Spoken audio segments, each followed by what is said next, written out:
Just rolling down through Regent's Park to see my mates. It's about 7 in the morning. It's what time we usually meet when we fancy doing some laps. And it'll be a pretty hard session. It always is. Ride with a few racers. And I suspect they doubt my ability to Everest. So do I. Yikes.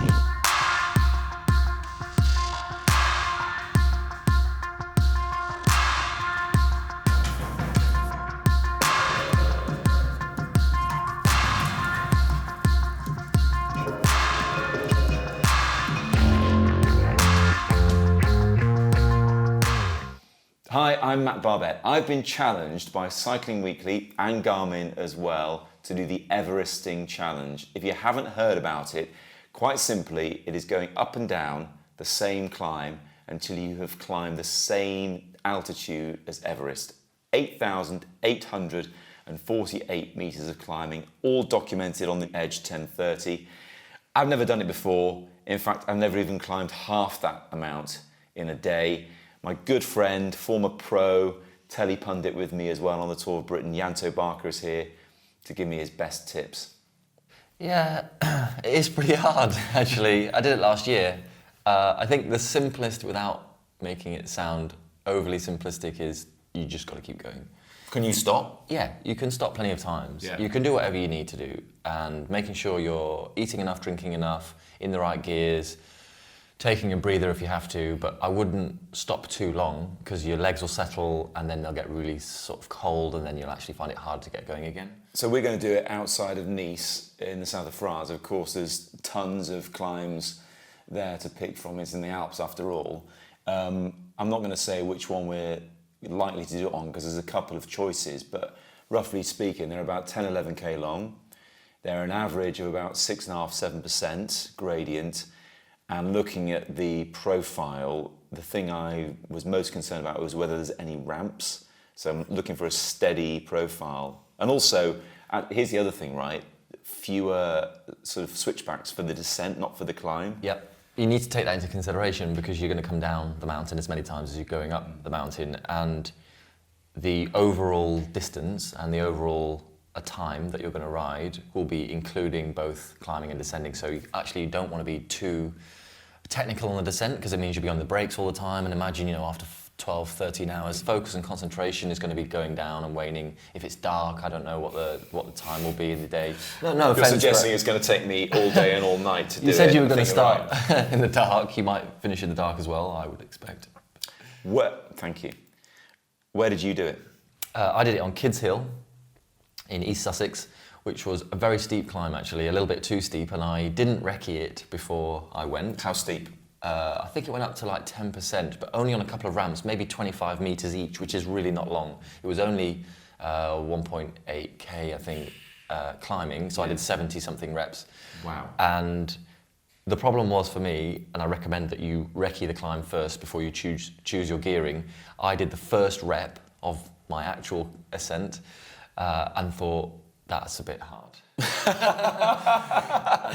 I'll do 70 more of them. And I did, and I couldn't ride from the bottom to the top without standing up. That's the steepness in the gear that I had. So give yourself at least another cog, what you think you're going to use, because after 10 or 11 hours, I'm telling you, for sure, you'll need a bit more. I'm going to do it on this. And we'll talk technical stuff another time, but essentially I've got a compact on the front and I think I've got a 27 on the back. Yeah, I think that'll be fine. Yeah, for 8–9%, that'll be absolutely fine. Your fatigue is going to come down absolutely factually. You are going to get tired. And so we talked about how much training you've been doing. Kind of doesn't really matter. And I also said this previously, that for the first 3 hours, how fit you are will matter. After that, it's just a grind. It's all in the head. Yeah, it's all in the head. And the psychological aspect is one of the toughest and most important things to get your head around, prepare yourself for, because I described this on my Everesting with the camera crew, kept asking me questions, and it was like, shh, don't talk to me. Leave me alone. Yeah, basically. But I mean, they're there to do that, and they're capturing. Don't talk to me. Don't look at me while I'm doing this. But this was an interesting thing, because as he was asking me, he was saying, what are you thinking about? And I was saying, well, nothing. I'm not thinking about the rest of my life. I'm literally thinking about pedal, pedal, pedal. And the reason is, if you let a thought in, the first one that seems to get through is, you don't need to do this, stop now. And so you need to stop that thought at all costs. But that means you stop all thoughts. So really what you're thinking about is keep going, keep going, keep going. And it is literally a repetition of keep going. No matter how fit you are, it hurts. Like I was pretty fit when I did it. It still was really painful. But you've always been fitter than me. Even though you're retired, you're still fitter than me. It's not and about younger, damn you. It's not. I don't think it's about that. I think it's just about a mentality and knowing that it's going to be a grind, preparing yourself for it. But also, I think being really organised, thinking about your day very carefully, planning every stop, what you're going to do in that stop, how long it's going to last, who's going to do what for you, what bottles you're going to have, what food you're going to eat. Those are the things that will just reduce the need to think when you're tired, and that is one of the things you need to avoid. So set a process in place, be organised, and literally memorise it before you start. So when you start, you don't think about anything apart from push, pedal, push, pedal. Can you see the fear in my eyes right now? Because I'm sitting here thinking, I haven't planned nearly enough. I ride all the time. Although the thing is, I was racing track over the winter, so that means that I'm quite punchy. I can do 12-minute all-out efforts. I sprint quite a lot, as you well know. But in terms of steady climbing, the biggest day I've ever had on a bike in terms of climbing is about 3,500 meters, about 3.8, something like that, in the Italian Alps last year. Now, you have to be sensible. Like, genuinely, someone to get quite excited about your riding. I've been out many a time and you've dropped me out at the park and we're doing a 5-hour loop or whatever. So don't do that, because it will bite you. The effort is going to find you, because there's no freewheeling. It's not like covering 200 Ks on a flat stage or undulating where you can just do the descents. You are on the climb and it's an hour or an hour and 10 or whatever, whichever one you choose, of just steady pressure. And if you let off the pressure, you just stop. The biggest other ride that you might have done, 3,500 meters, it's not even halfway. No. So, it is a big deal and it should be taken seriously. So, but it's fine, you'll be fine. It is just about being organised. And I don't mean organised like a month ago. I mean 2 or 3 nights before, make sure you've written your plan out. So for instance, I didn't want to carry too much weight because obviously that makes a huge difference. 1 kilo is like 2 minutes on that climb, and 2 minutes times 14, that's like half an hour. So, thinking about making sure you get your feeding at the top and literally drink at the top on your turnaround, eat regularly. Did you have water on the bike, or did you just leave it at the top? No, I left it at the top, pretty much. Yeah, But I had like a half bottle. I know exactly, but for an hour, you don't need a full bottle every time. I mean, I was quite keen on making sure I reduced the amount of weight I was carrying. I even wore a speed suit because I wanted to go fast on the descents. Really? Yeah, I mean, I don't know how much difference it made. Can I give you my top 3 things? Do it. Get your gearing right. Well, I think you've done that already. But You reckon? Compact, 27 on the back, okay. yeah. Be organised, write a plan. Like really. Homework. Yeah, do your homework. Seriously, do your homework. Break it down into how much altitude, when you've picked your climb, how much altitude gain is in each climb, how many reps there are, and how many reps you want to do between each stop, and then everything you're going to do in those stops as well. And the last thing is, don't get excited. Yeah, I'm certainly not excited now. If I was before, I'm certainly not now. On the first rep, when it's beautiful sunshine, and you think, oh yeah, this is great. Just calm yourself down. You're putting the fear of God into me now. No, but my mind is working in overdrive right now. I'm telling you to think. What can I do? Think about the end at the beginning, and you'll be fine. It sounds so easy. Oh, good. It's almost in the bag. Yanto, thank you so much indeed for your advice.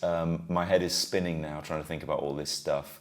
I know I've just got to do it, just not attack it, which is my inclination, but just to stay steady. When I've been doing hill reps in training, it's just to see if I can cope with the boredom more than anything else and not go out hard and keep the heart rate down and think about the long game. Early morning here in North London, another beautiful July day. Seems like a never-ending summer. It's perfect for getting out and riding the bike. What is not perfect really around here is the hills. There aren't really that many, and if there are, they're short, sharp shocks. Not the best training for doing an Everesting attempt. This is my usual route actually, past Arsenal's Emirates Stadium. I'm not a gooner, I'm a Liverpool fan, but it's still an impressive piece of work. I always cut through here to get to Regent's Park and ride with my buddies, which is where I'm heading to now. I like to have 9 fields in view, always with the speed at the top, and then the rest sort of vary depending on what I'm doing. So this is set up for climbing, obviously, so I've got total ascent, I've got average vertically ascended meters, because I want to keep it around 1,000 if I can. When you hear that Chris Froome climbs at around 1,800 meters when he's racing, you'll realise just how much better he is. always have the heart rate on, elapsed time, gradient as well, and the time of day too. Temperature as well, I think is going to be of a big concern in the Alps. It's around 30 Celsius at the moment. It's always hard riding with my regular mates. Do you know what? I don't know if it's doing me any good for Everesting, but it's just good to get the heart rate up. Garmin says it's 150, when my max is 200, kind of quite steady. But we're averaging about 37, 38 k's an hour, going round and round. Right, coffee time. I'm a bit of a cat fiend as it happens, and this is one of my favourites. It's the one that Wesley Snipes wore in White Men Can't Jump. The real question is, though, can this white man climb? Let's find out. Chris Hall, Owen Blandy, can I Everest the Col de Braus outside Nice? Of course you can, mate. Yeah, 14 reps, that's fine. Easy. Yeah, you'd be fine. Have you ever done it?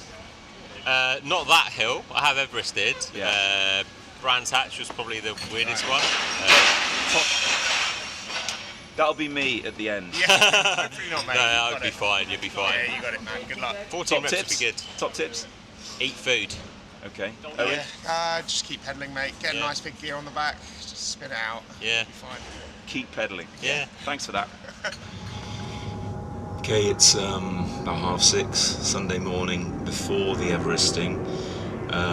Feeling all right, not brilliant. England won a World Cup quarter final yesterday, so I celebrated. But I'm going to go and do 120, 140k into Surrey now, try and take in a few hills, just turn the legs over. I'm not sure I can panic train right now. I've just got to do it next week. So yeah, time for a ride. In Richmond Park now, the launch pad for many a Londoner's excursion into the Surrey Hills. The plan is, I've just decided to go to Box Hill and try and do some reps.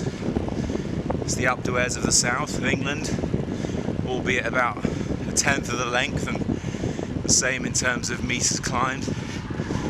But it's the boredom factor I'm most concerned about. Lovely day here in Richmond Park this morning.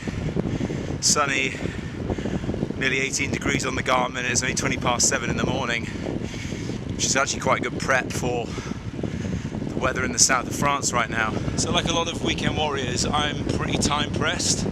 I'm married, I have 2 daughters. I also work sort of 3 jobs at the moment actually. I've got a day job in a communications company, still do some TV stuff on the side, and that's the same during this next week. Plus I do my podcast, Home Roads, check it out. So when I get out and ride, I'm always on the clock. I get out super early on Sunday, much to the annoyance of my mates who can never be bothered to get up, and I ride pretty hard. And I think the situation with the Everesting attempt is completely different. It's steady, it's disciplined, it's going off super easy. It's a bit like running a marathon. You don't blow your chances in the first half. Really, you want a negative split, you want to go harder in the second half. Easier said than done, of course. Okay, so a slight setback in that when it's really hot and I haven't had enough sleep, maybe I'm a bit stressed, I've had some caffeine, I get heart palpitations. Doesn't happen very often, but what it means is I have to get off the bike, just calm down a bit. I've had them since I was 17, so I've got this method of just holding my breath, almost meditating, and then they go. But it's a bit irritating when it happens. So my heart rate was up 180 and wouldn't come down. And now, just sitting around 96, it's dropping to 92. Slightly frustrating, just means I need to be well rested by next Saturday. Easier said than done, of course, with my life, but that's the aim. Back on the bike, back on Box Hill, just taking it very, very steady. There's a few people doing various efforts on here, but I'm going to try and do a few reps. I don't know how many just yet, but steady is the key. Thing is, it's about 6% average Box Hill, and so it's about, I think, 300 meters gain climbing, so to Everest this would be 30 reps, something like that. But it's a good marker of how steady I can ascend. Vertically ascending meters is averaging 830 at this pace. Heart rate 153. Needs to be lower than that because I want to be in zones 1 and 2, and my moderate zone, zone 2, is under 150. So I'm going a bit too hard, but that's probably because I'm talking to you. Look who I've spotted on the top of Box Hill, only my mentor. I was doing reps until I saw you, and then I thought, oh no, I'll just come and ride. Don't let with me you. distract you. If you've got to do your job, you know, I'm not having any tomorrow on next weekend. You can suck wheel all you like. Yeah. Suck wheel, okay. I'm not having any excuses, so only come with us if you're sure. Yes. You know what I'm like on climbs? I was doing reps trying to do it steady, and then someone went past me, and I thought, hang on, Standard. I'm not having that. Standard mat bar. Smashed it. Yeah, 600 watts. I'm a for bit 30 tired. seconds. Yeah, exactly. Okay. Nice day though. Lovely day, lovely Get it day. Goes through the middle of the park, yeah? Yeah. Remember, so don't get your fingers over it, 'cause it's quite a wide angle lens. I understand, Matt. You don't, you've got your fingers in the way. No, I haven't. Yeah. Is that one? Don't put your fingers over the top. Oh yeah, I have. In this one, we're going to talk about the bike, the tech I need, some of the nutrition, and some of the kit as well. I've got a certain someone here who's going to give me a little bit of advice. Brad, how do I Everest the climb? I mean, you just want to get up it, don't you? What's the time? 8 hours? 9 I've got to do it within 24 hours. I'm perhaps not the best person to ask. Do you think I'll do it? I think we'll do it, yeah. There you go. Got to do it now.